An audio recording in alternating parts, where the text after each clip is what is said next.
গত মাসে প্রথমবারের মতো বাছাই পর্ব পেরিয়ে এশিয়ান কাপের মূল পর্বে খেলার যোগ্যতা অর্জন করেছে বাংলাদেশ নারী ফুটবল দল। সেই রেশ কাটতে না কাটতেই এবার অনূর্ধ্ব-20 নারী এশিয়ান কাপের বাছাই পর্ব খেলতে নামছে আফিদা খন্দকারের দল। বুধবার প্রথম ম্যাচে মাঠে নামার আগে সোমবার লাওসে দ্বিতীয় দিনের মতো অনুশীলন করেছে লাল সবুজরা। প্রথম দিনের অনুশীলন শেষে বেশ আত্মবিশ্বাসী ছিল বাংলাদেশের মেয়েরা। সোমবারও মনোযোগের সঙ্গে নিজেদের ঝালিয়ে নিয়েছেন তারা। এদিন ডিফেন্স এবং অ্যাটাকিং অনুশীলনে ব্যস্ত দেখা গেছে আফিদা সাগরিকাদের। ম্যাচ জিততে হলে এই দুই বিভাগে নিজেদের সেরাটা দেওয়ার কোনো বিকল্প নেই। পাশাপাশি অনুশীলনে ঘাম ঝরিয়েছেন গোলকিপাররাও। অনুশীলন শেষে মেয়েদের প্রস্তুতি নিয়ে সন্তুষ্টির কথা জানিয়েছেন গোলকিপার কোচ মাসুদ আহমেদ উজ্জ্বল।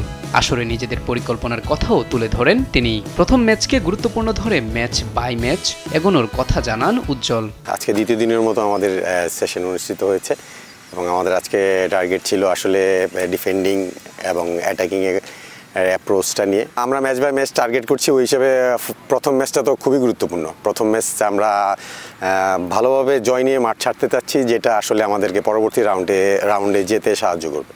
আগামী বুধবার স্বাগতিক লাওসের বিপক্ষে ম্যাচ দিয়ে এশিয়ান কাপ বাছাই পর্ব শুরু করবে বাংলাদেশ। সম্প্রতি অনূর্ধ্ব-20 সাফ জয়ী স্কোয়াড নিয়েই লাওস গেছে বাংলাদেশ দল, তাই মূল পর্ব নিশ্চিত করেই দেশের বিমান ধরতে চাইবে বাংলাদেশ।